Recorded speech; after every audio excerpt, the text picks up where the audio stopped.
Good evening, everyone. My name is Chelsea Lee, and I'll be moderating tonight's first session. Before we get started, a huge thank you to Sullivan Noise for putting us all together. And thank you to Capper and the Thompson Hotel for hosting us tonight. Um, as I was kind of thinking about moderating tonight's event, I was thinking how this kind of conversation doesn't happen without intentionality, and that's really what the team at NNN did. Sitting beside me are 5 people who are experts in their craft and have proven success across art, sports, and culture. It's fitting because we're going to talk about the cultural through lines between art and sports and the places where these two kind of shape one another. So we can start broad with our first question, guys, but we can go down the line of responses. But when did art and sports stop feeling like 2 different worlds to you? And as you respond, if you don't mind, go ahead and introduce yourselves and tell the audience, how your work kind of fits into tonight's conversation. Ladies first. Okay. Hi, everyone. My name is Alexis Davis. I am the social media manager at the Dallas Wings. I also am the team's sideline reporter. And to answer the question, I would just say just the imagery that we capture all the time. I think some of the best art forms come from sports photos. There's photos that just live over time. And I also think that being in social, we're kind of managing 14 mini brands with the players while also putting Dallas in a good light, by putting the team in good light. So I think that it's really just that art form that just comes every day, just with the flow of the game and everything like that. Awesome. Love it. My name's Tano. This on? Maybe hit the. Hello, hello. All right. Hello, hello. Hello. That's great. That's loud. Yeah. All right. All right. Hello. My name's Tano. I'm going on. Here we go. I'm going on 10 years in the NFL. First 4 years with Kansas City Chiefs. Next 4 with the Saints, and last year with the Bears and Colts. When I felt art and my profession combined was when I really took the step to create my own lane in my position.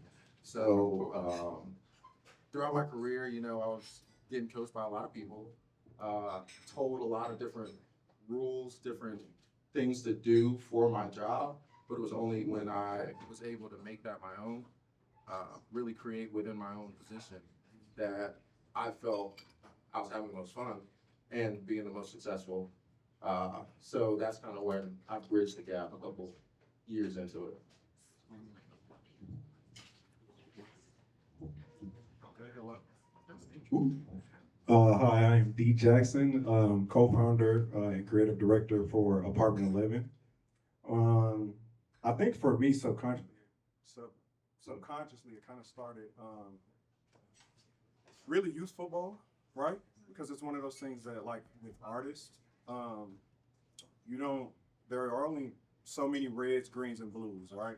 Colors are the same, but how you uniquely portray your vision differentiates you from every other artist, right? So for me, youth sports, all those wristbands and kind of just how you know what I'm saying? Like got dressed and prepared yourself to look good made you play better. So I would say that, like, being able to express yourself from a young age. And again, we didn't know, right? We're changing our face masks, you spatting your ankles, right? Taping them up and you don't even need it. And didn't realize it at the time, but now that I'm grown, I know exactly what it was, right? Like as an adult, seeing how artists, portray their visions or execute things, that's exactly what we were doing since youth. So that's what I'm saying. The mic. Yeah. Can y'all hear me? Yeah. I'll talk. Oh, I'm sorry. Trey Green, co-founder of Apartment 11. I would probably say, as a professional, I saw it as teams stopped being able to sell tickets and get fans into arenas and ballparks, etc. So they need to lean on storytelling. They need to lean on creatives to be able to tell the story, not only the players, but the teams themselves. So that was probably my first time. Obviously, like, we'll get into it a little bit later, but I think working with teams, you start to see that a lot of them really don't understand, I think, the opportunity to connect with fans versus building community. Again, I know I'm still in Thunder, I'm sorry. But yeah, that was probably the first time I've seen it. Fantastic. I definitely want the microphone. Yeah, come on. Hello, can you hear me? I think it's like a hello. As we sip champagne. My name is Michael Phelps. I am a wardrobe celebrity stylist based right here in Dallas, Texas. Hopefully, I'll be working with that guy. But to answer your question as well, let's try that mic. Can you hear me? Yeah. Okay. No, it's not the mic. No, can you hear me without the mic? Yeah. Thank you. As a person who is a fashion, I guess, interested person, I always found that I knew nothing about these players or any player outside of the team development. It is the spot where it is absolutely necessary that you are a part of something bigger than yourself.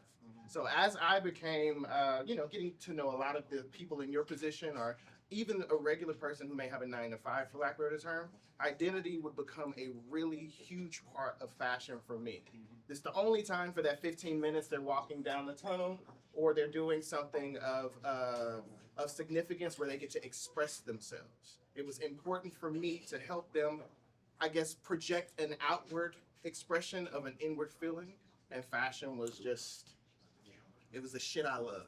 Yeah, no, it sounds like it was like that avenue for you, right? Absolutely. Fantastic. And I mean, Michael, we can start with you then for our next question. Like, how do you think about the relationship between image and performance? So does what someone wears change how they perform, or just how they're like perceived externally? Yeah. Yeah.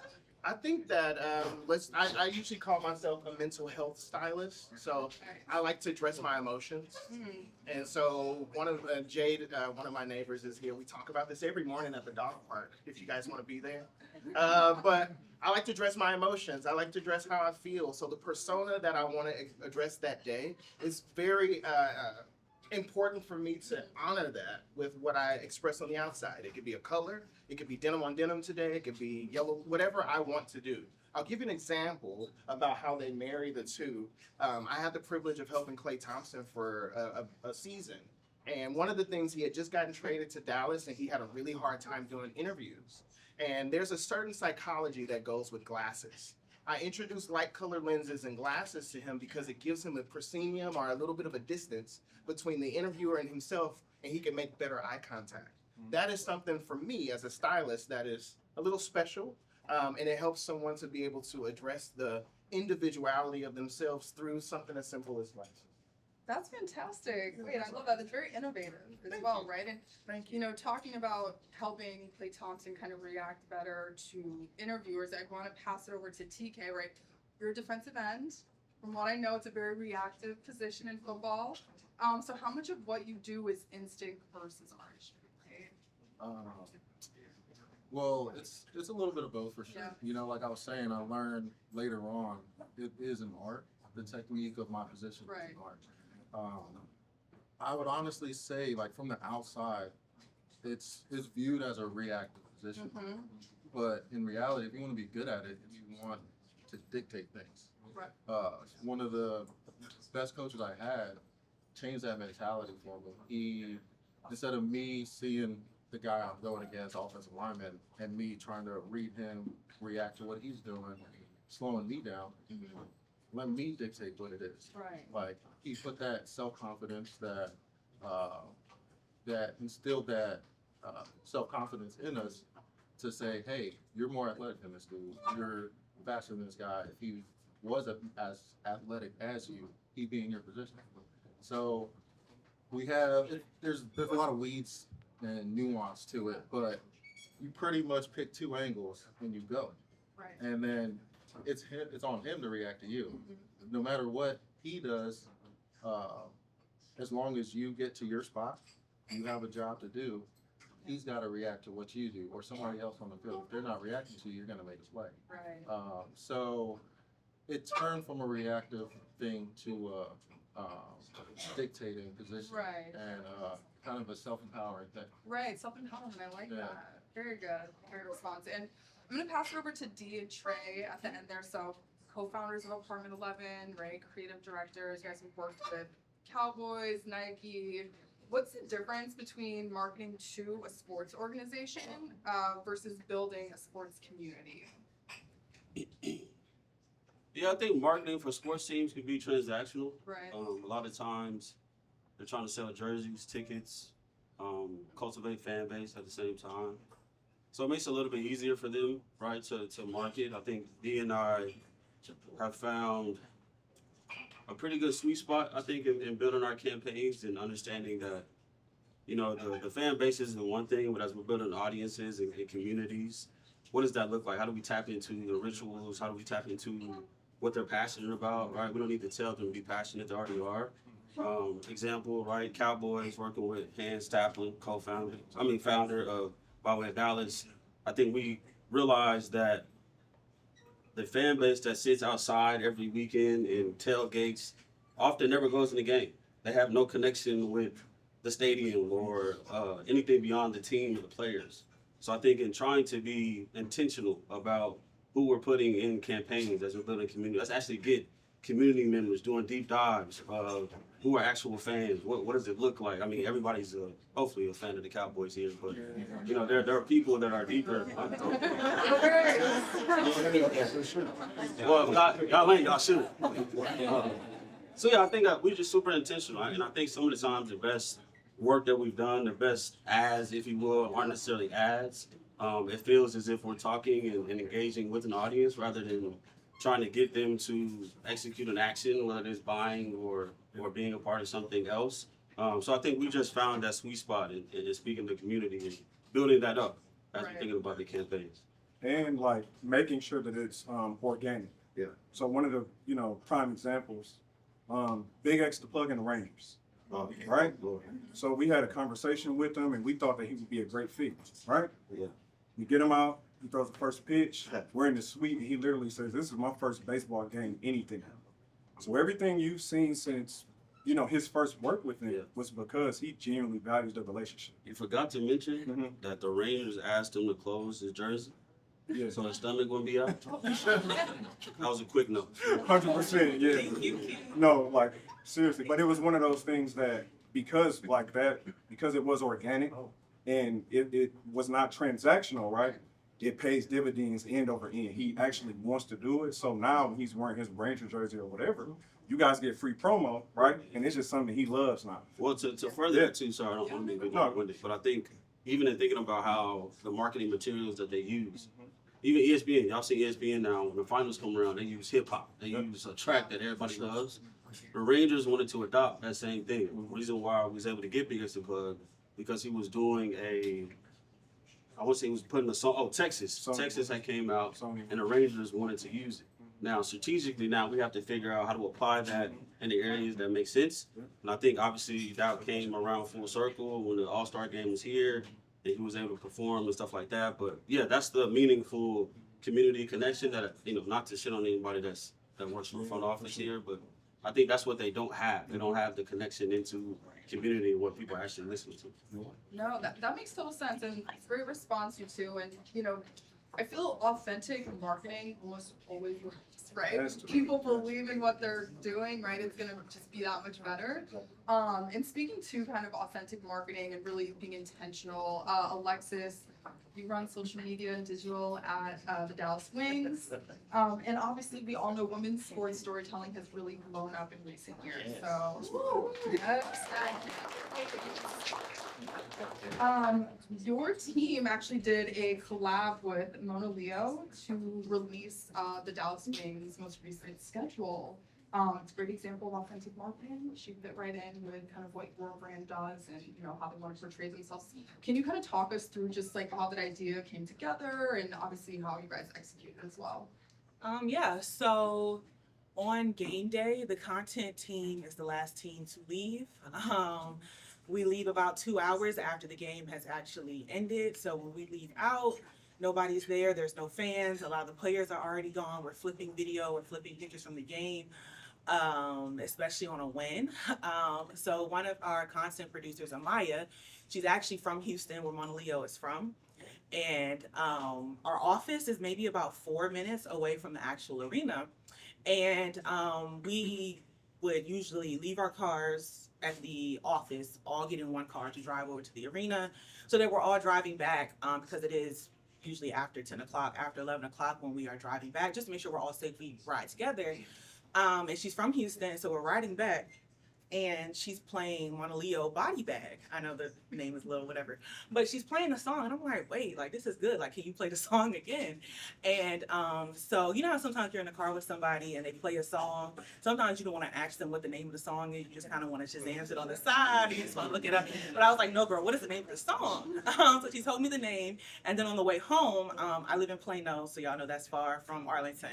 40 minutes, I'm just spamming Mauna Leo on the way home. And I'm like, okay, how can we make this connect? She also recently got married and she did an all pink wedding. And that was going viral at the same time. She did an interview saying that she wanted to be a part of women's sports. And I'm like, okay, you're hot right now, you're viral, the music is good, you want to get into women's sports. How can we connect with your team? We have a schedule that's coming out. At this point, the W, we kind of have a little internal competition of who can put out the best schedule release at this point. And I don't want to lose. So I'm like, okay, Mauna Leo, how can we get her team on the line? She's fulfilling an interest for us as far as filling somebody that we can really have a hit for.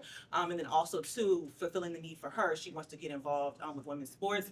She does the schedule release for us. And then Unrivaled, the 3-on-3 basketball league that's in Miami, they invite her out to perform at halftime. So it really was her segue into women's sports. And for our schedule release, we ended up being number 1 in impressions, number 1 engagement out of all 15 cities. Let's go. So yeah, so it really just came from me and my work bestie riding back from a game, listening to Body Bag. Come on. And then it became a whole campaign. So yeah, long-winded, but yes, that's what happened. No, that's all. Oh my goodness, fantastic again, authentic, very authentic marketing. Michael, again, stylist. Yes, you. I like the talk. What draws you? No, tell me what draws you to, sports and artists as a stylist. Like, why do you like to dress athletes? Why do The you? money. What else? As yes. Commerce. No, my father was an artist. I say was because he's no longer with us. And my favorite thing about my father is he started as a clothing designer that ventured into art. So growing up, it was just something that was in my blood. Now, as it pertains to sports, we all can see I'm super athletic looking.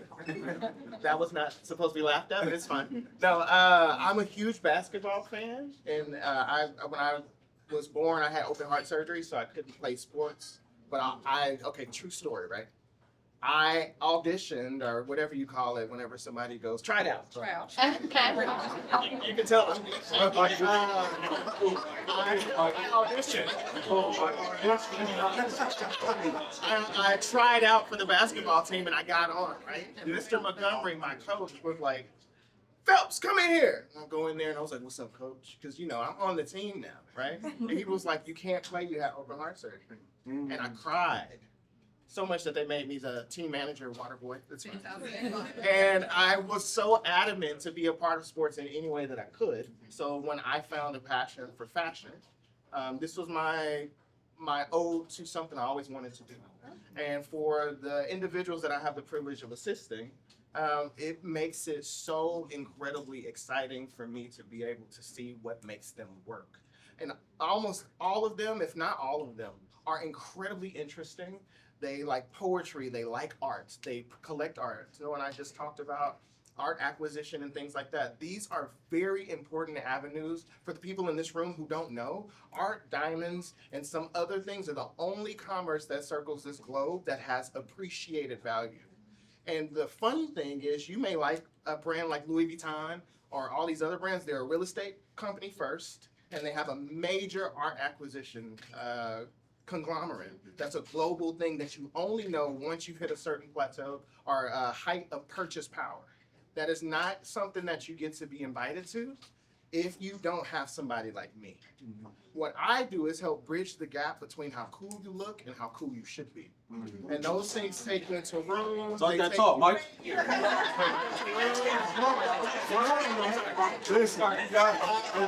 They take you into rooms and they take you into a different level. We're talking about rich versus wealth. And art is one of the only things that preserves our story.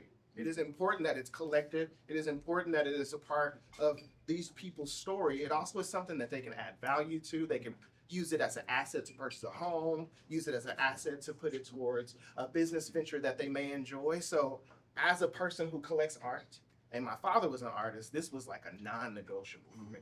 So, no, I love that. It's like when people say, if you can't teach, if you can't play style. Right? Exactly. Did y'all get that on recording? And speaking of, collecting and, appreciating art, TK, I want to ask, what's a piece of art, music, or culture outside of football that's really shaped how you approach your craft? It's a book I read a couple of years ago. One of the trainers I had in New Orleans, I spent a lot of time with him, physical therapist. He helped me rehab from an Achilles injury. The book was called Biocentrism, and it's all about quantum physics, a whole bunch of crazy science that I did not understand. But it's put into layman's terms in a lot. It's digestible, let's say. And from what I took from the book, like I said, I didn't really understand that much of it, is how much, like you said, how you, if you look good, you play good, right? So your consciousness and your awareness of that really dictates your environment and what you see. So if you wake up feeling bad, feeling sad, whatever, it could be a bright day outside, but you see clouds. The same day could be bright as fuck for somebody who, wakes up with an attitude like, yeah, I'm a shit, like I'm the man. And how do you do that? You dress good, you take care of yourself, you do a lot of these things that I took for granted. But that book really taught me about the power of your consciousness and the power it has to lead you to places where you can't see right now, and I kind of tie that back into art because, I like to do art. Now I do a lot of digital art just because I don't have time to take a canvas, paint, and do all this stuff. But I realized, like, damn, I'm here painting something or drawing something, and I know the vision that I want to have, like the vision I see what it's going to be. And the same thing kind of happened with sports too, I was talking to my girl, like in 6th grade, I'm seeing all these high schoolers or older kids, and I'm seeing them benching 225 20 times. I'm like, damn, am I ever gonna be able to do that? Like, but I had a vision of myself doing it, They say a lot of athletes are delusional, and you gotta believe in what's not there yet to actually make it happen. And you do that in art all the time. Whenever you're making an art piece, whenever you're styling somebody, you gotta have that vision, and it's not actually there yet until you make it a real thing. So back to the book. It's talking about consciousness. Physics. Yeah, quantum physics. All that stuff works on a whole nother level, different than what we see happening. But it's your awareness and your consciousness actually dictates reality. You make the reality that you live in.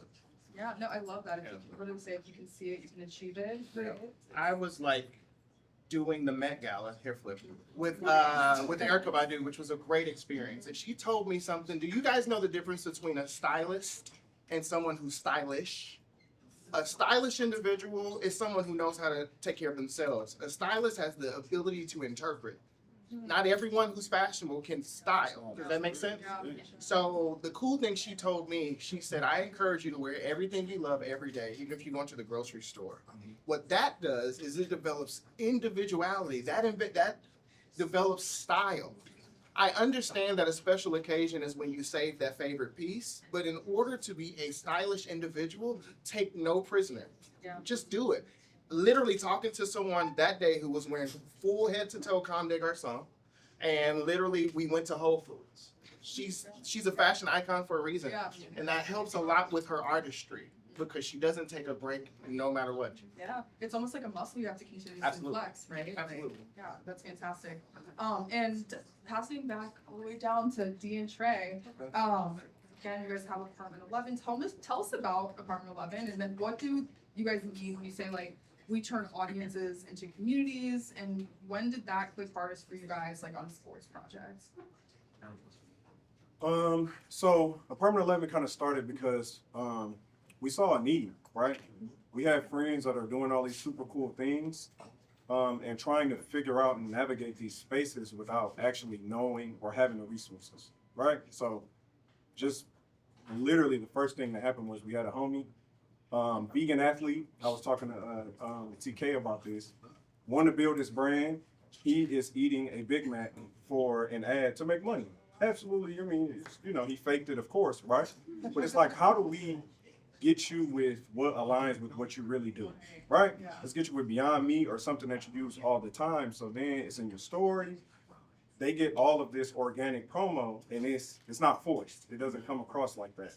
And I would say for me, one of the, and I'm gonna steal this, because I think probably was gonna go ahead. Tyler Upchurch. The reason I'm saying his name, y'all, I want y'all to look him up. Super cool artist. He literally takes all of those posters that we've ever seen as, sports that you had hanging up, right?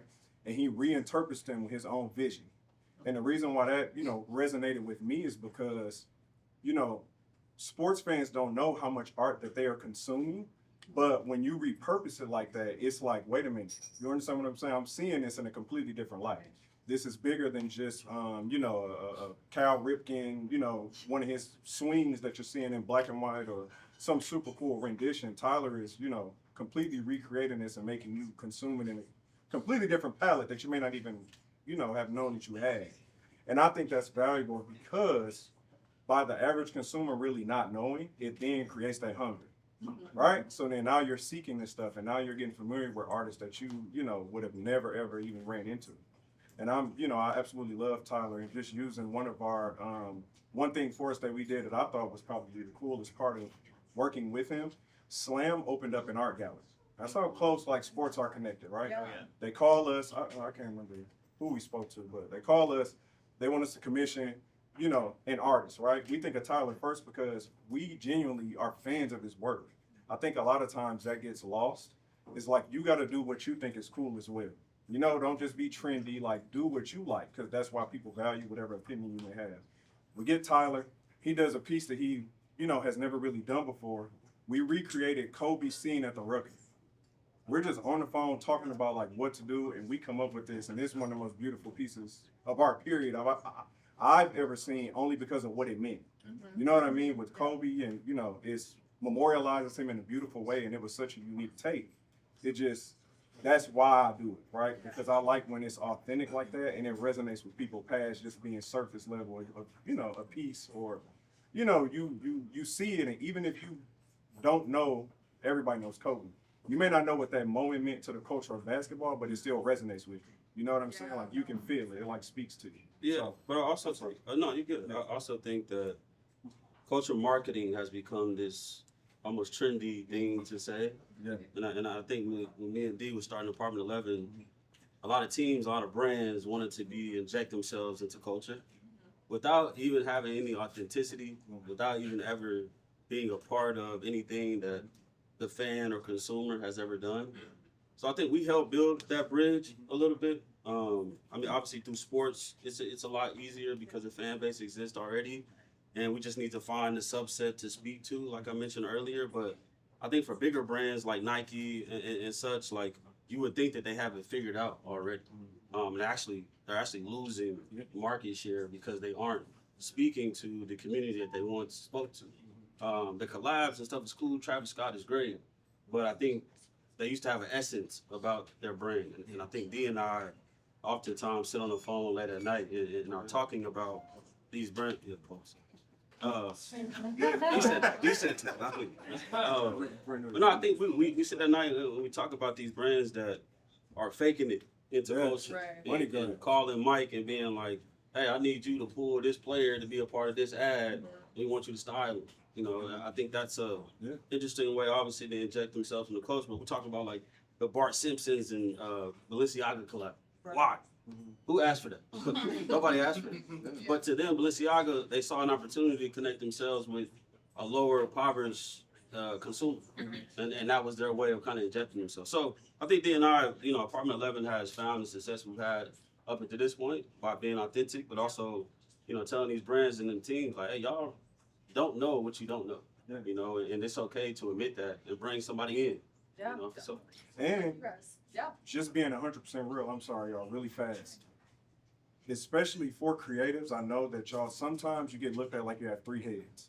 Yeah. They may not see the vision, right? But if you trust yourself, in the end, it always, I mean, we have so many conversations where in the beginning, they don't have a clue what we're saying. Rangers, you know, Cowboys just, I can go across the board because they play it safe, number one. But then two, they don't know. That's why you're there, right? So you start having these conversations and they just finally trust you. You got to fight for it. But once you do, if it's authentic, it'll show. It'll speak for itself. and for the creators in here, like if y'all want to work with a team, just reach out. Just reach out. Like they need y'all. They help. don't be having. Like they really don't Sorry. know. Yeah. You know what I mean? How to connect with people of the culture. Not Alexander. Yeah, not Not you. Man. She's fire. Yes. Yeah. But yeah, I think they need y'all help more now than more than ever. Fantastic. Well, thank you guys so much. We're gonna open up the floor to Q&A. So if anyone has a question, raise your hand and we can go start. I see a couple. We're gonna start right here on the side. Go ahead, speak loud. My question is a two-parter for D-Jack and Trey, and then also Michael. You talked about culture marketing, which very interested in.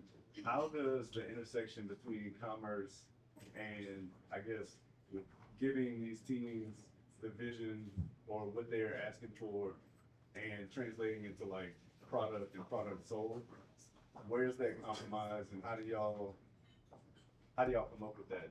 And then on the back end of that, Michael, how do you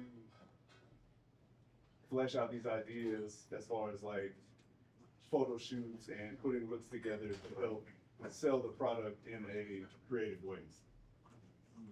Yeah, I mean, I would say I fell in love with the game that I call it. Is it working? Hello? Weird. Yeah, it feel weird. No, I fell in love with culture marketing.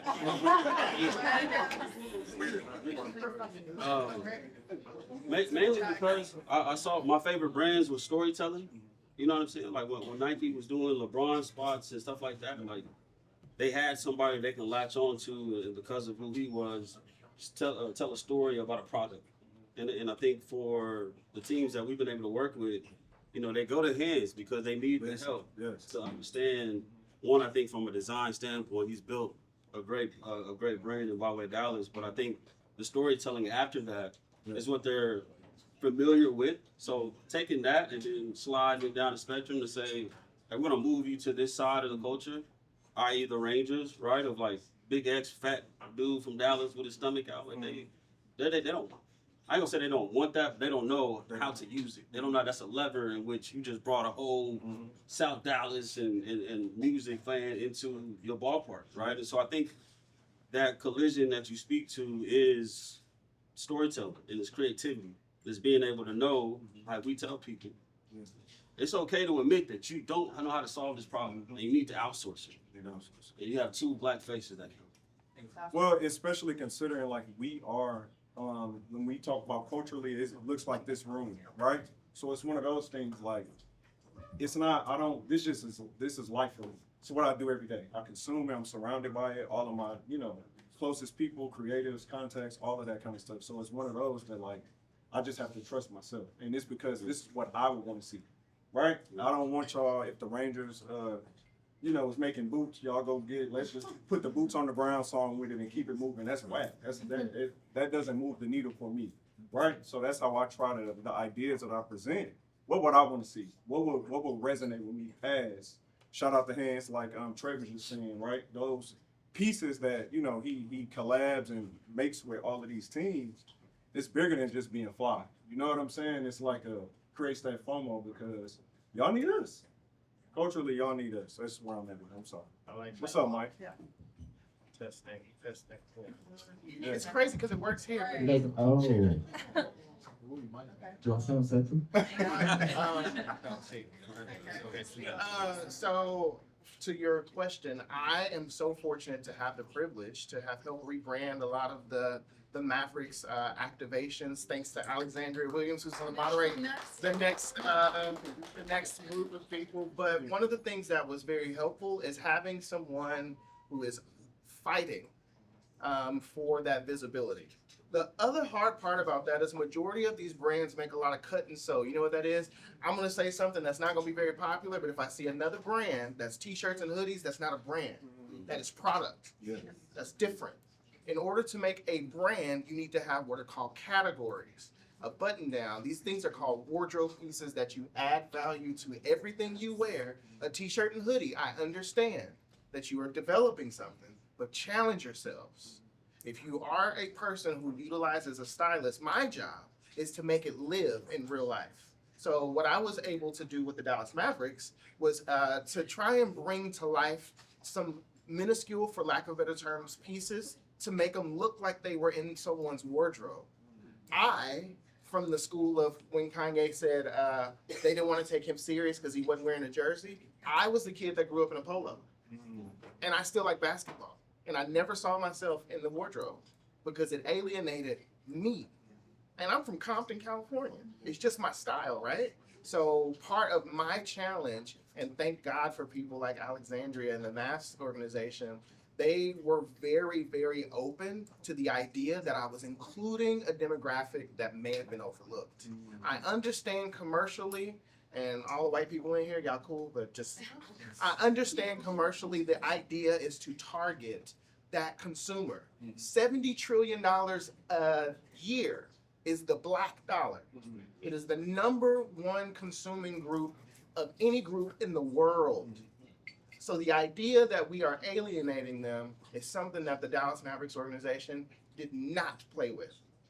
And so you guys got to see last year, Jeremy Biggers, one of the artists who's going to be speaking later, was able to collaborate as an artist with a sports brand and a fashion line, and my ass had the privilege to style it at an HBCU at Paul Quinn. That never happens. That's Alexandria. Emmy nominated. Emmy nominated.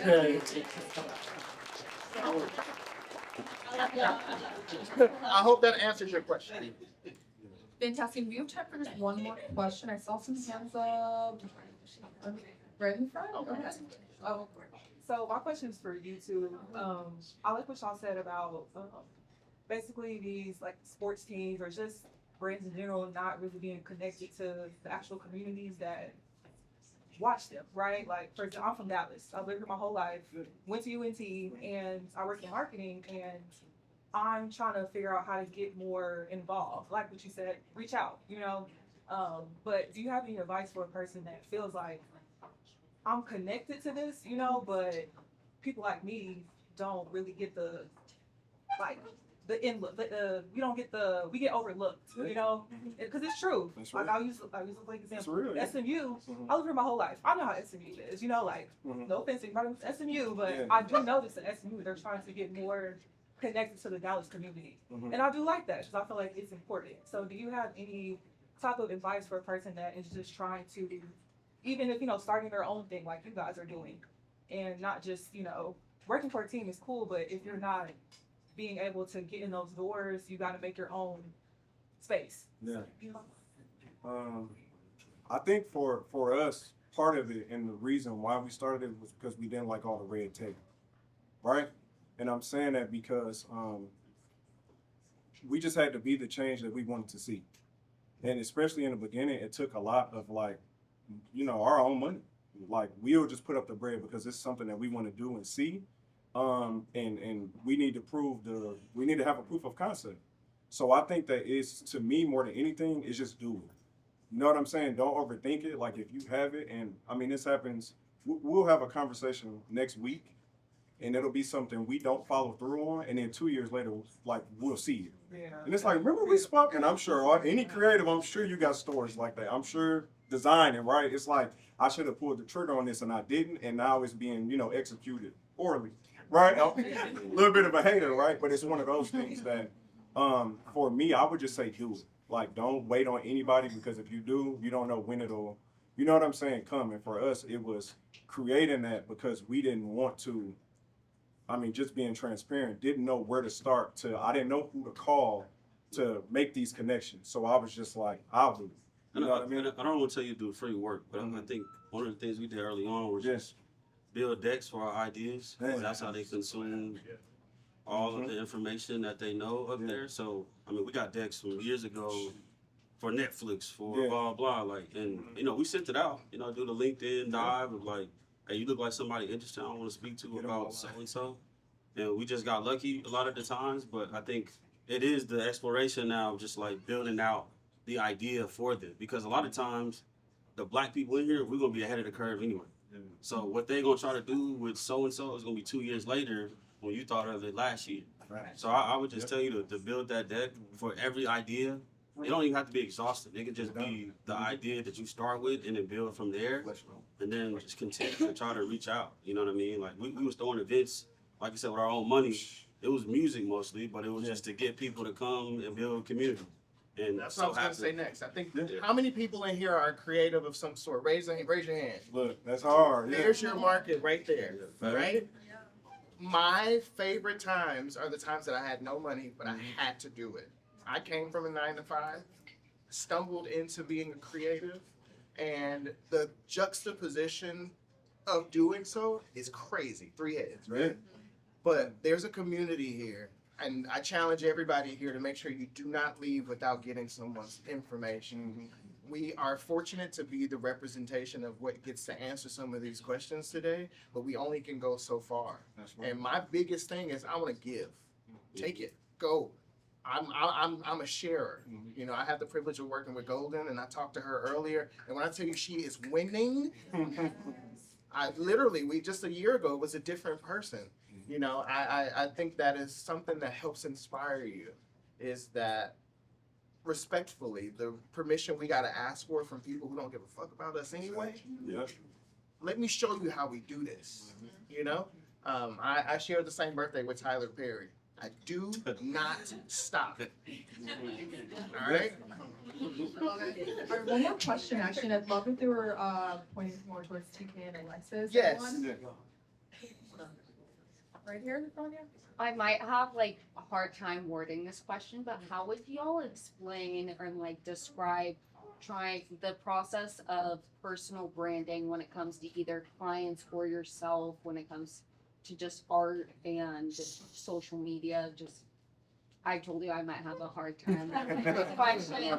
But just, yeah, the process of like personal branding and staying authentic to the individual self while still navigating like what's best for the followers, the brand. Yeah, I would just say post what you like. I think right now, social media, everybody's doing the dumps, or everybody's like, I gotta have this perfectly curated picture. I gotta buy this TikTok light. I gotta have the vanity set up and things like that.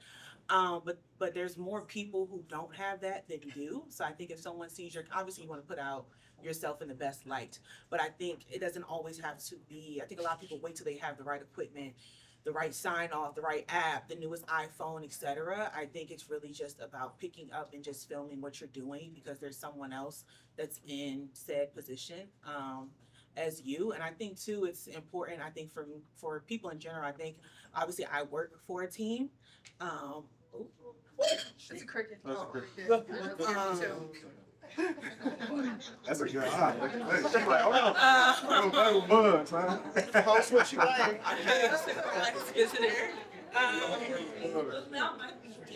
I'm so straight.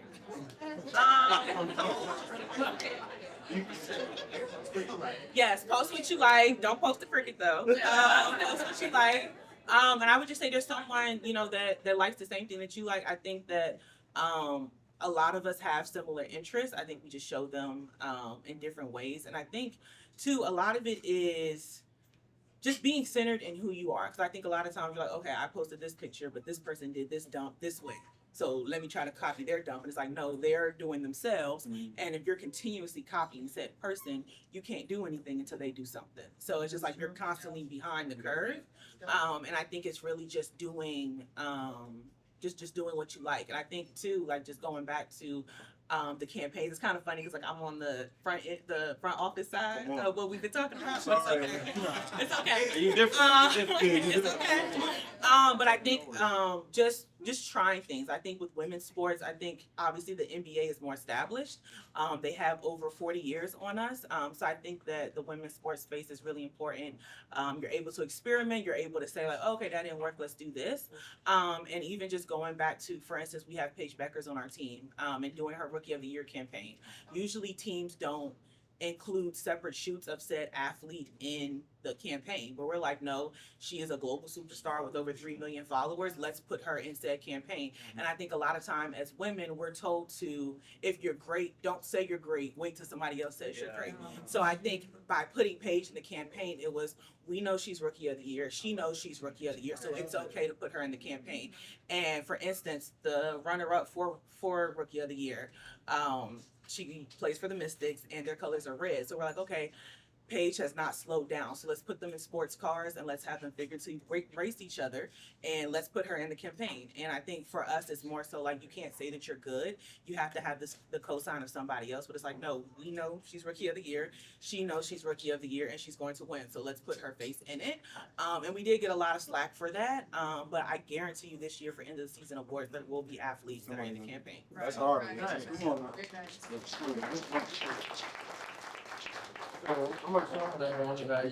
You said a lot of good stuff, but I definitely agree with just posting and getting your stuff out there.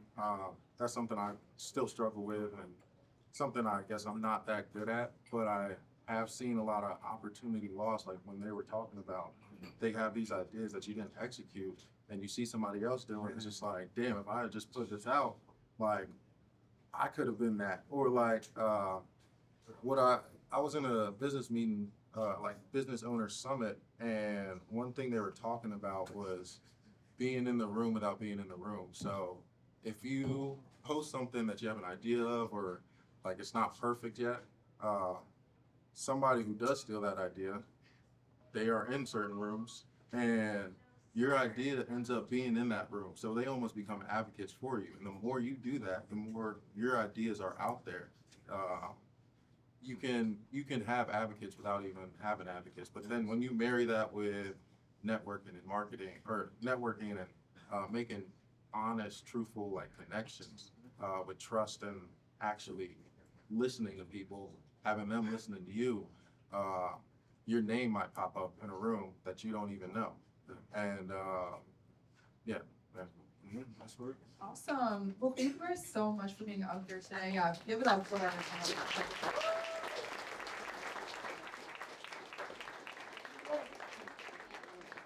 so we're gonna take a quick break, refresh your drinks, mingle, talk, and we will be right back with our second session. Thank you. Okay, so we're gonna jump ahead and get started. There's some seats up here if anybody is looking for one, but I'm gonna kick us off. I wanna say thank you really quick to all of the creators for tonight. Please give a round of applause, everybody, for creating this space. I don't want to name names or forget anybody, but even the thoughtfulness of the coloring cards and the art around the room, just thank you for making this for us. Okay, so I am going to have our illustrious panel kick us off with introducing themselves, the lane they sit in, and if you could play any Olympic sport, winter or summer, what would it be? So yeah, they didn't get a hint about that one. Okay, I'll kick us off. My name is Alexandra Williams. I'm director of Marcus Dallas Mavericks. I oversee partnerships and merchandise marketing. I'm going to season number 4, and I am a creative. And my sport would be bobsledding or rhythmic gymnastics. Wow. She's not flexible but wants to be. We're gonna try to use them? Okay. I just want to. I just want to second that this crowd, damn, like I don't get out much, but you guys look incredible. Well, incredible. So I appreciate you guys coming out. My name is Hans Taplin, brand CFO, brand everything by way of Dallas. So that was one person. In terms with that, Olympic sport, I'm very slow with my process. So I would be, what's that tracks, the running that it's like a marathon? I would be a marathon athlete just because I'm slow with what I do. So, but appreciate you guys coming out. You guys look great. This is amazing. All right, my name is Jeremy Biggers. I am a creative painter, sculptor, filmmaker, designer, all of the creative shit. I do all of those things. If I was an Olympic athlete, easily I would be a basketball player by far. Yeah, I'd be 6'8", and I'd be destroying motherfuckers. It'd be crazy. Hello, you guys. I am Mackenzie McDonald. I go by Golden, is what I'm normally known for. I work at the intersection of sports and fashion as a celebrity athlete, wardrobe stylist, working on the WNBA, NBA, and NFL. Okay, here we go. Let's see. It would definitely be bobsledding, cool running, Jamaican guys. Then second, I'll have to be 3-on-3 basketball as well. But I have to have Alicia Gray and Ryan Howard right next to me.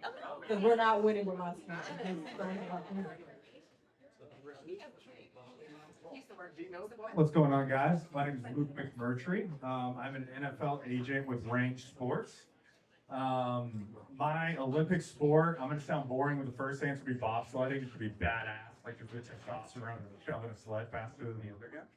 I would also have to throw in curling.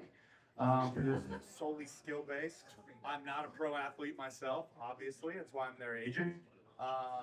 Also recently singles, I would say curls for the girls.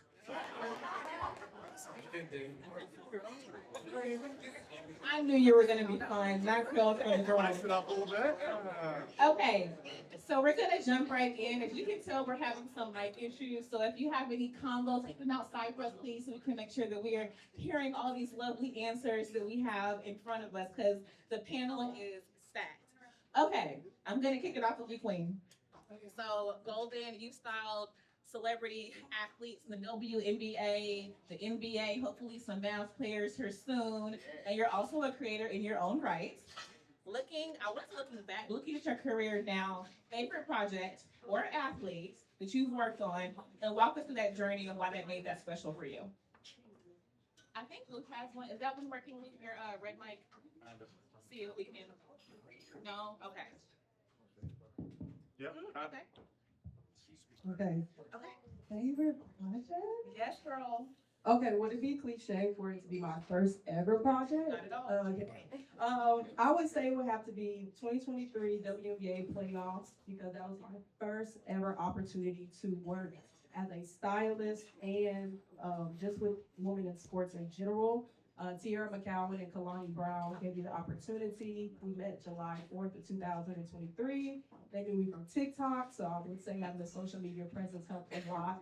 And they took a chance on me. Again, I had never styled anybody. I had no resume, no portfolio. They just said, we like you. And I said, okay. And then from there, the ball just kept rolling. So my first ever project was the 2023 WNBA playoffs, and that was my start. So that was my favorite. That's a wonderful start. But I think it's a very special, like, social media, having a presence, posting, and not being perfect, really puts it out there, made a big difference. So who else has been your first project? Yeah. Okay, I'm gonna pass it over to you. And so, next question's for you. When you're considering a new brand to work with or a sports team, what are some key qualities before in a partner? And once that partnership is established, what's that process like for you? I mean, first and foremost, you gotta have something of a pulse on the community. I do like challenges. I mean, even if you don't have a pulse, let's figure that out. But I think, creativity is based on solving problems. So, but a good partner is somebody who understands, will just let you do what you do. Anybody who's a creator in here, even if you're not a creative, I'm sure you've had those instances where if you're working with somebody, they just want you to do what they want you to do. I want to work with people who trust me and just kind of give me the keys and know, damn, this guy's going to solve my creative problem. So that's the type of partner I want to work with. Somebody who's going to be like, let him do him. We do finance, let him do art. That's it. No, that's so important. I think Trey and Dee mentioned it earlier on their panel. Just like when the Mavs hire influencers, right? It's like we hire them for a reason, to let them cook, so to speak. So if you trusted their vision, their lane for their audience, I'm trying to, change up, so to speak, how you want them to present your campaign. Let them, work within your parameters, of course. They have to cater to their audience for their niche. So they're not losing that voice. No, very important. Okay, Luke. For this audience who aspires to work directly with athletes who are in the sports industry, whether it be professional or NIL, any advice for them? And also, what's something that happens behind all the glitz and glam that people perceive that we're a part of every day that they might not have insight to? Well, good questions. If you want to work in sports and kind of work with athletes, especially in like my lane, kind of like managing their lives, their contracts, their negotiations, their marketing, their brands, mine would be like to provide value first before you start asking for things. So people are always hitting me up. Like everyone wants to be the agent. Everyone thinks the agent's sexy. Everyone's watched Ballers on HBO and thinks, oh, that'd be a sick job to be paid to be around athletes all day. It's not the case. Most of it sucks, to be honest. But it's like my advice would be to provide value before you start asking, because so many people are like, hey, I'll work for you for free. I'll do all your administrative bullshit. Kind of do a lot of your bitch work. And it's like, we've got people already who do that. And there's 20 people offer to do that every year. So it's like, really find your lane and find your value.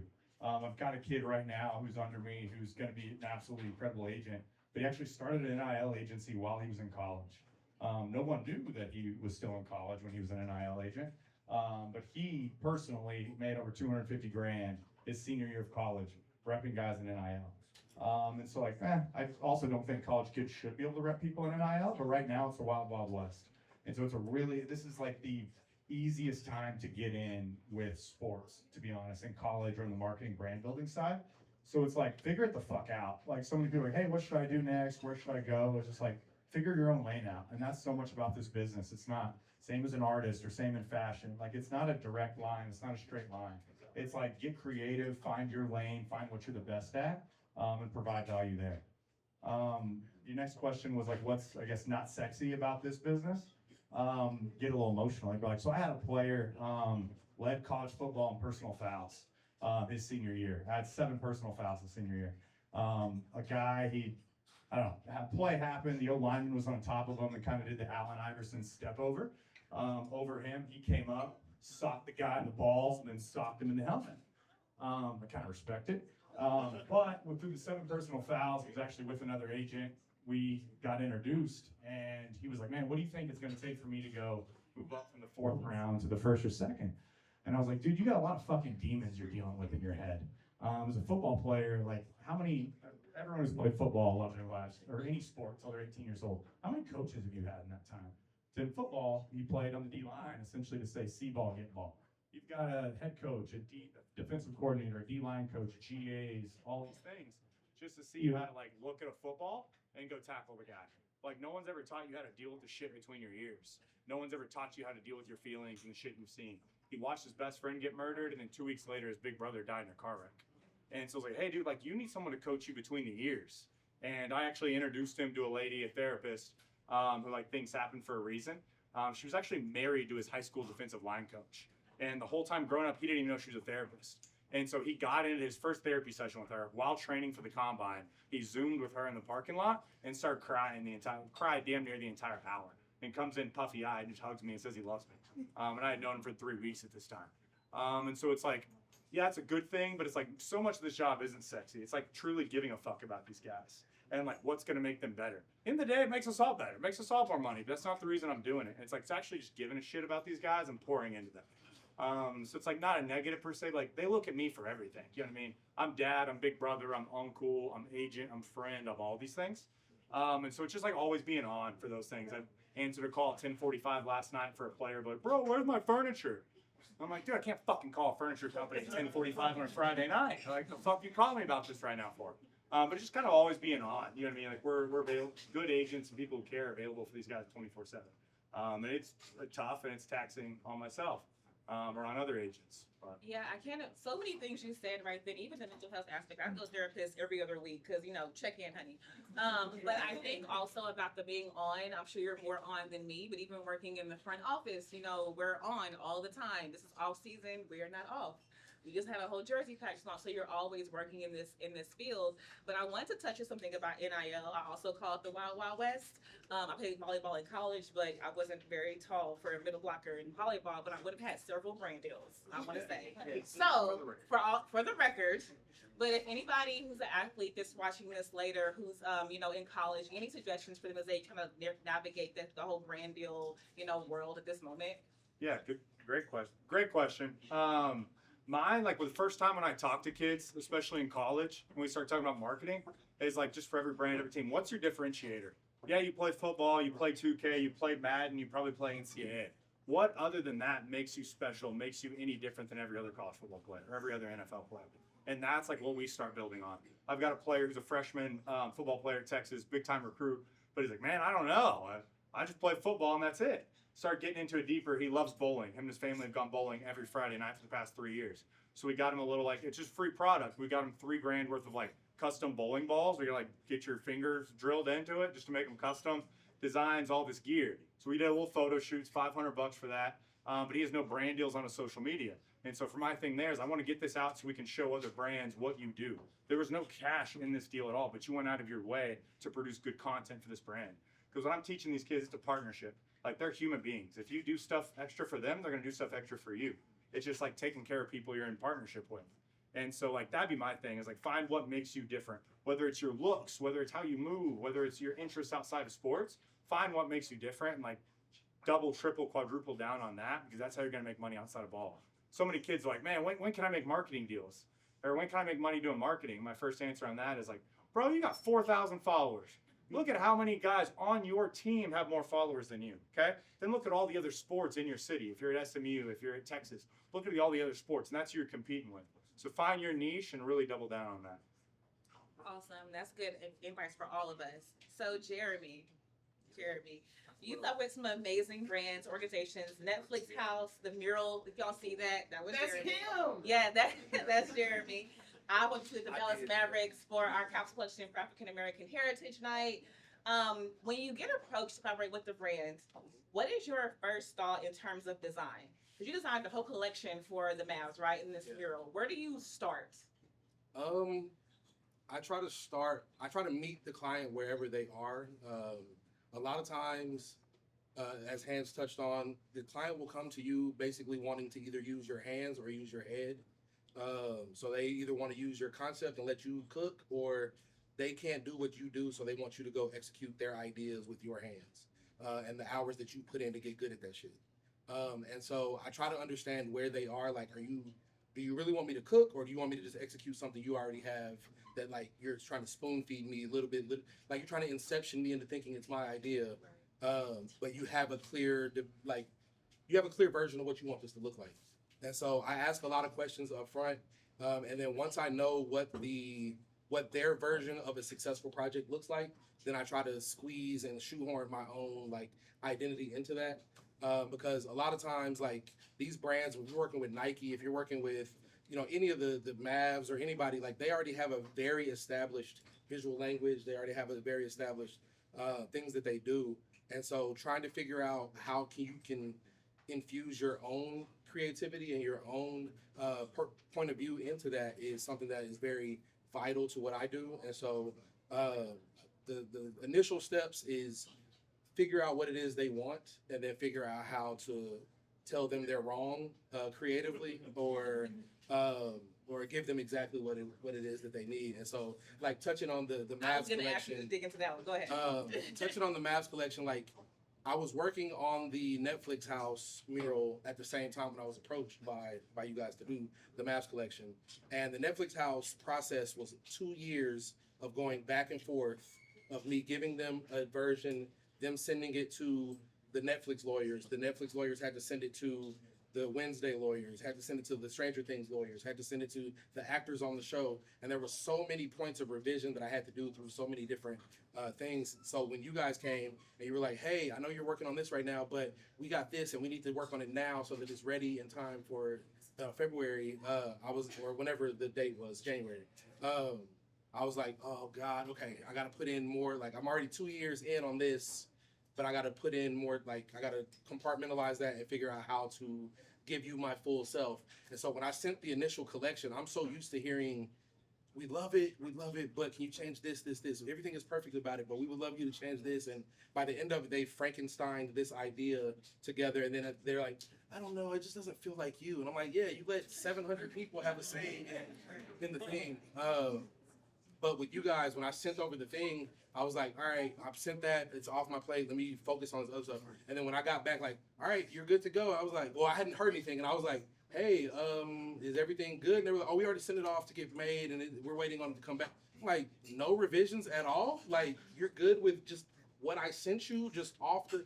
And they were like, yeah, we're good. And I was like, oh, shit. Like, this is completely abnormal. And so to be able to see that come to life and then have a hand in something like I think it was Michael earlier was talking about how if you have a brand, you're making t-shirts, you're making hoodies. I'm used to designing t-shirts, designing hoodies for people. But the fact that there was like cut and sew and you could like literally just like, oh, you want to make a knit sweater? Yeah, we can make that. Oh, you want to make a like varsity jacket? Yeah, we can do that. Like from scratch. And I was like, wait, the fuck, bro? Like, you mean I could just put whatever sleeves I want on that bitch? You're like, yeah. Oh, well, okay. Well, shit. If it's green light, then let's completely go. So, to be able to see that come to life was like, it's a balance of like you have to do these things and you have to also do like you get those like passion projects, those like just the star in the sky like type projects where you're just like, oh, I remember why I do this now. Like people do trust that I know what I'm doing. So that's super cool. I want to give you some flowers because we were pitching a collection to our New Jersey partnerships about collections, and the brand team brought up your collection. That was one of our first to where there were no revisions, and they mentioned that to other rooms that you weren't in. So I want to like mention that because that's a big deal.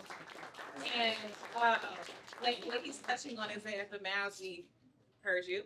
At the Mavs, we do council collections. So we do one for Los Mavs, African American Heritage Night, Lunar New Year, and we hire designers of that ethnicity and of that realm in Dallas. But Little Dallas do a collection, so at the arena, yours sold out in 2 weeks. The night it was 94% sold that one night, and then it ended up selling out.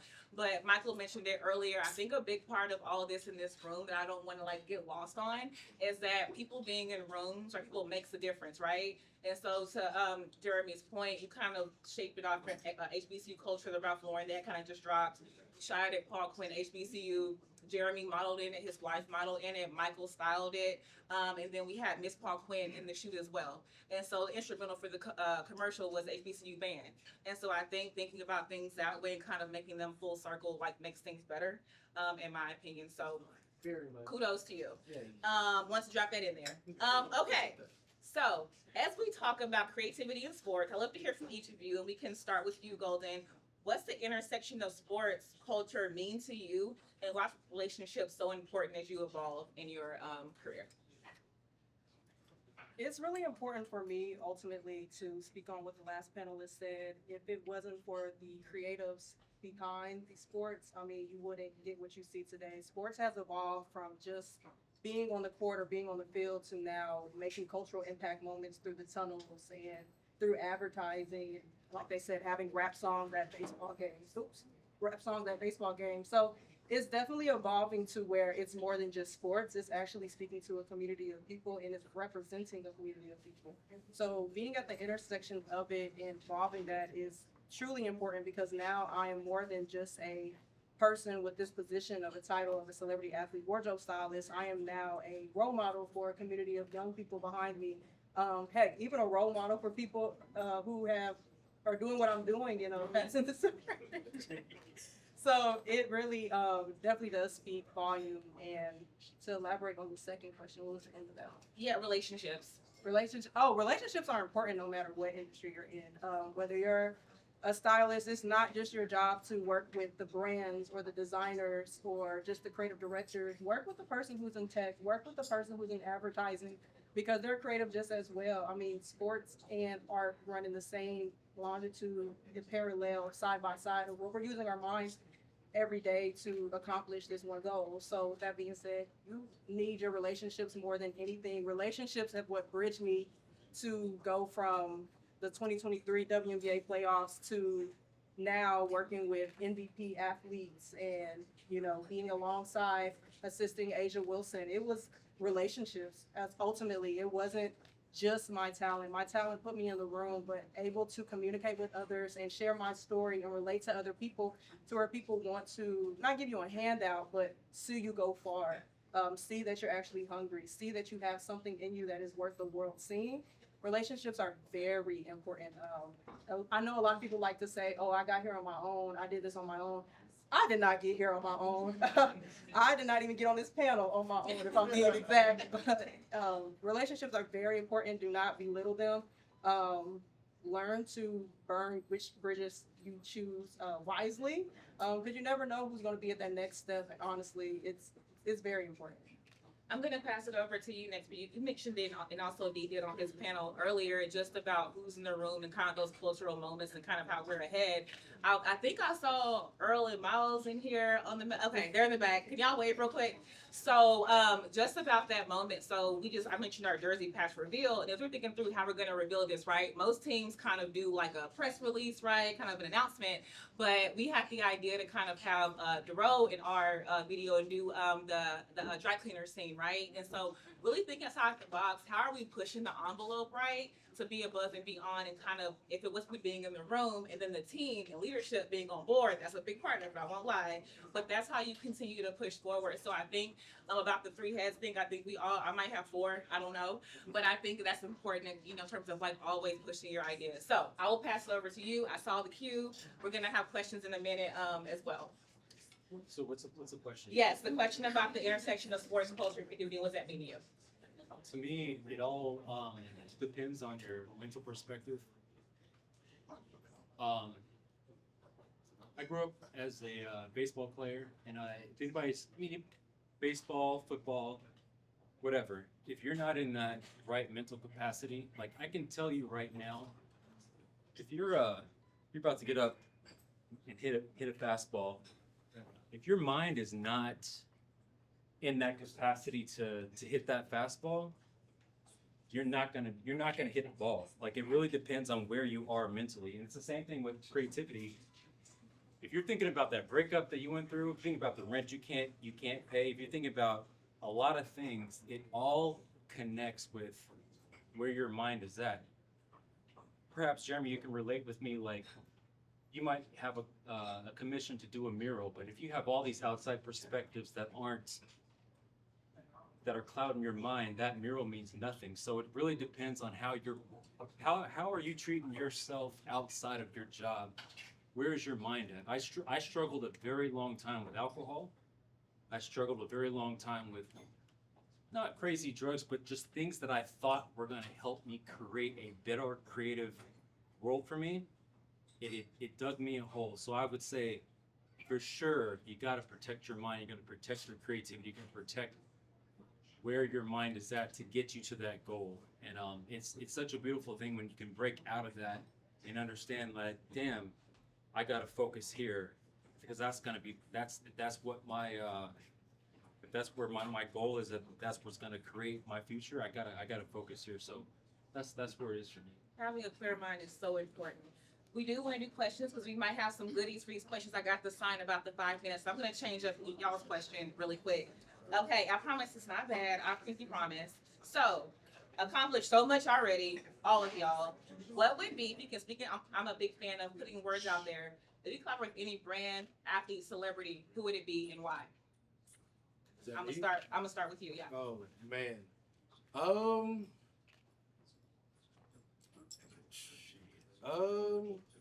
I would love to do like an actual, like, I've done a lot of collaborative stuff. I would love to do like an actual shoe release, like legit. I designed everything from start to finish. So I would say Nike, like a Air Max 90 or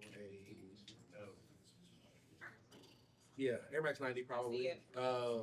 And then any athlete I would love to work with. I mean, obviously everybody, bro. Like whoever, I would love to work with all my faves. Like whether it's MJ, like I would have loved to work with Kobe, Bron.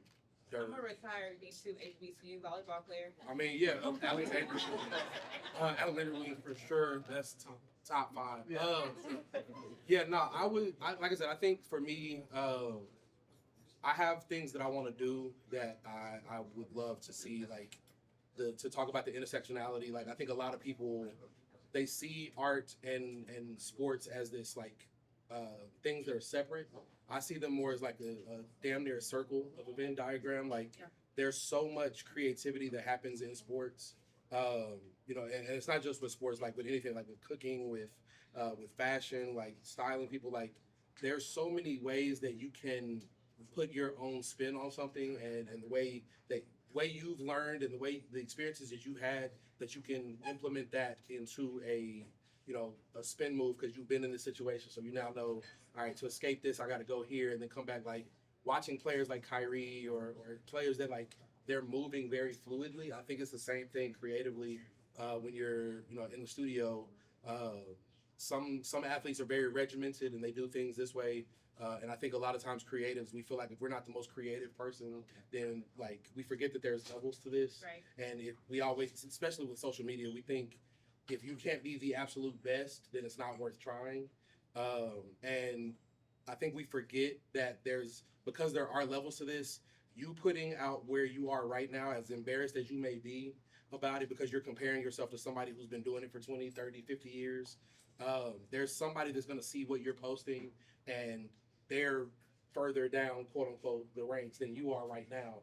And so they'll see what you're posting, and it's important that they see, because what you put out there and they see is going to eventually get us to whatever that next thing is. Yeah. But if you never put it out there, they never see that, then they never get inspired. So I think it's important to just like air that bitch out, like let it fly. Like any ideas you have, just get them out there. Don't worry about people stealing them.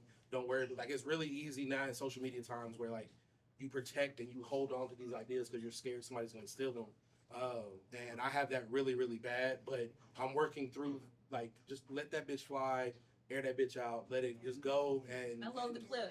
unload the clip. Yeah, unload the clip, and then like once you do that, then like I said, it clears you up to get new ideas. Yeah. And so if you're hoarding ideas, then like I said, you're not doing what you're supposed to be doing to help the culture, progress and move forward. There's always somebody doing less with more. Oh, I was just told to do Q&A. Yes. Okay. Yes, heard you. Thank you for all of the questions that I. So we're gonna do a couple of Q&A questions. So first hands I see. I saw yellow hat. Yes, ma'am.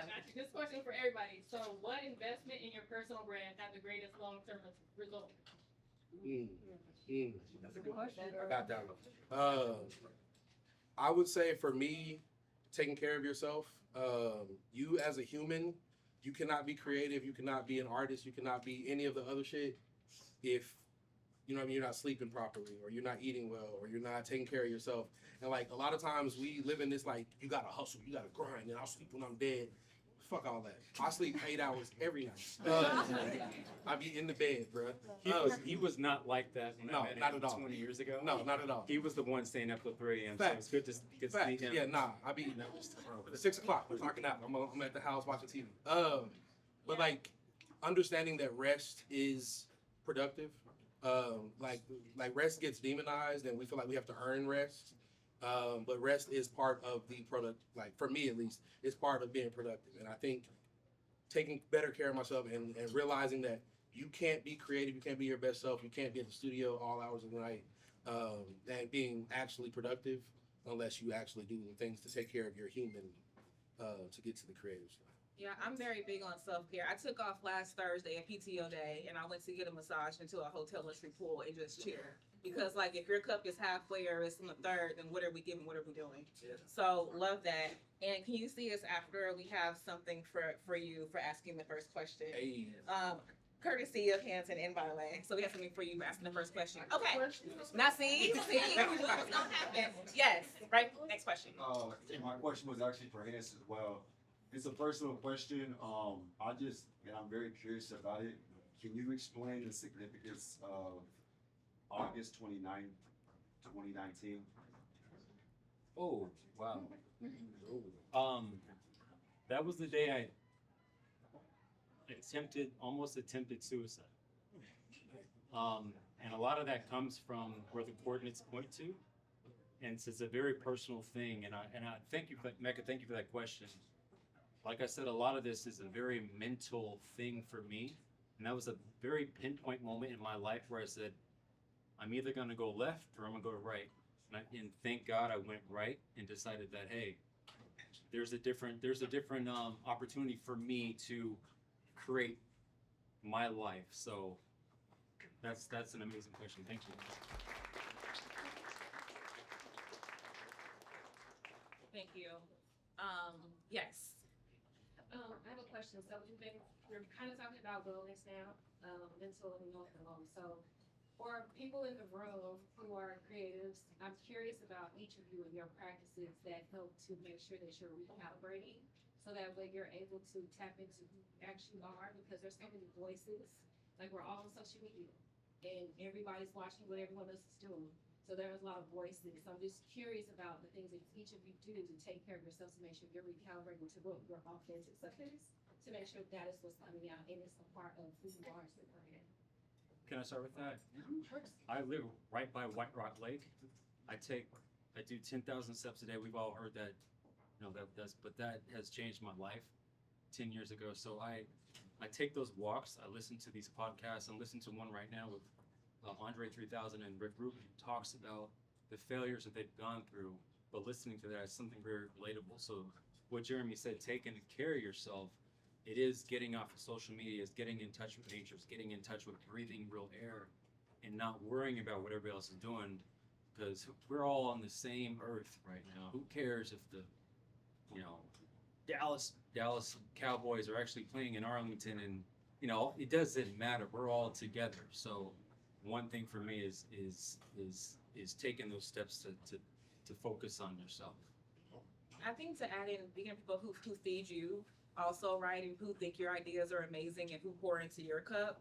An example I have is we shot our photo shoot for the season Dallas Museum of Art. Hadn't been done before, right? And so I got told 3 no's. I got told it was crazy. One, I got told who's paying for that licensing. And then by the time it got to Farrah, who actually kind of like signed off on as our head of retail, so let's go talk to him. And so went to the museum. The director was like, sure, we'll talk to legal. And so I think it's also continuing with your idea and not letting one no kind of stop you.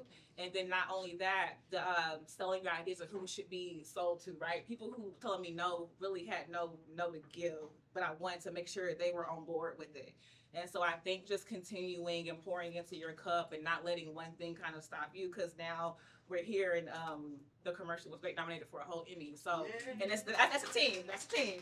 But I'm just saying, like, in terms of just like continuing with that, because it's also so hard to see what somebody's doing, to your point, on social, and being like, I should be there, I should be doing that. No, your chapter is your chapter, and we have to kind of recalibrate and remember that. But did y'all want to answer or go to another question?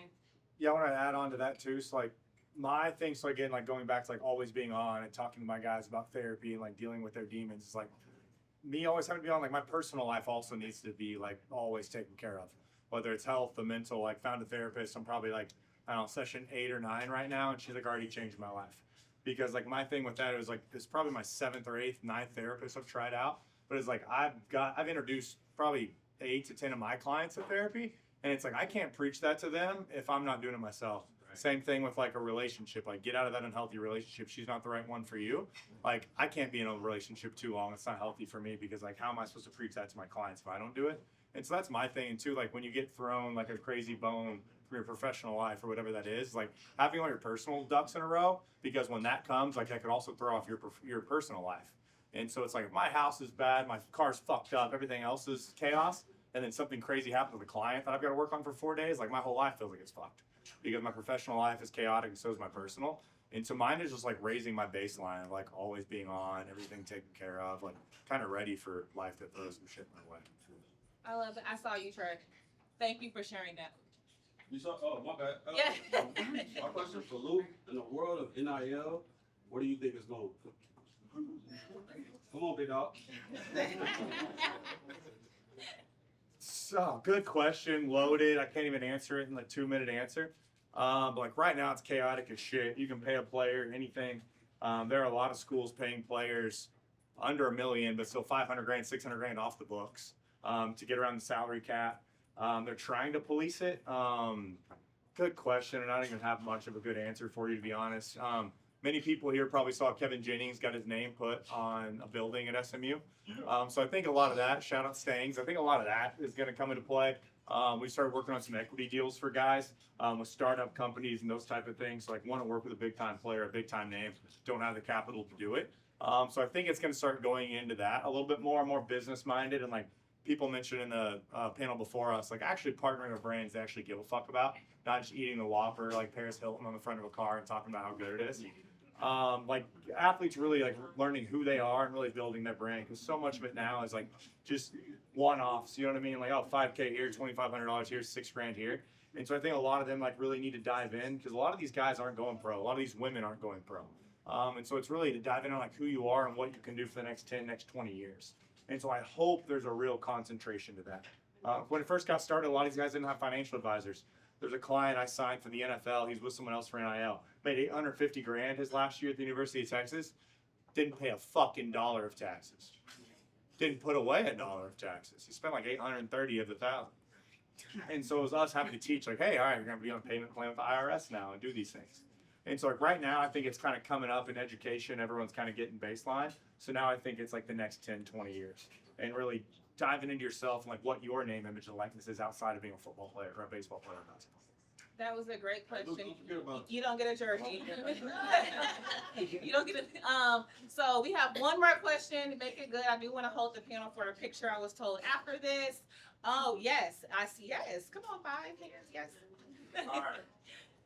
With the theme of the parallel between sports and art, we got athletes like LeBron James, their 25th year or 24th year of like playing ball at a high level.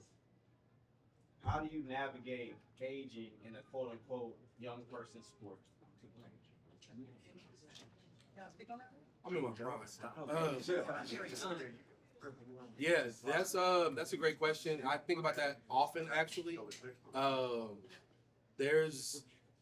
think authenticity. I think that we keep going back to that word, authenticity. I think if you stay plugged into the culture and stay looking at what people are doing, if you're always chasing trends, you're always going to be chasing trends no matter what age you are. But if you can make something and create a trust in your audience, then no matter what you do, they're going to be on board no matter how old you get, because you've already built that trust with your audience. And so for me, it's always trying to focus on, like, bro, you're not 20 anymore, bro. Like, you're mid-40s now. Like, you gotta do the things that like attract mid-40-year-olds, but at the same time, like, I'm making the shit that I think is cool. Right. And if other people think it's cool too, then great. If they don't, then I just be like, you don't understand, bro. You just not, you don't get it. And being okay with that. Like, the thing that I always have to remind myself when I'm just like, man, boys out here just sleep, bro. They just don't understand. Is I'm like, niggas hate Beyonce, bro. Beyonce? Like, Beyonce? And so once you realize, like, I'm not Beyonce level. So if they hate something that great, then I'm okay with them not being okay with what I'm doing. And I understand that I'm not for everybody. There's 8 billion people on the planet.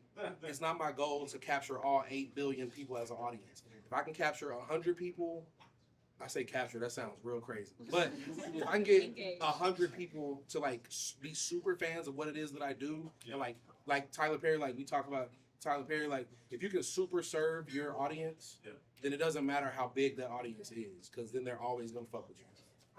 Okay, close us out for this panel, starting with you, Luke. Top 5 sports movie or top of all time. Rapid fire. Everybody has to go, starting with you, and action. Sports movie. You got Sandlot. Come on. You said white man can't jump. Mine. Okay, Golden. Your turn. Like mine. Like Mike. Okay. Like mine.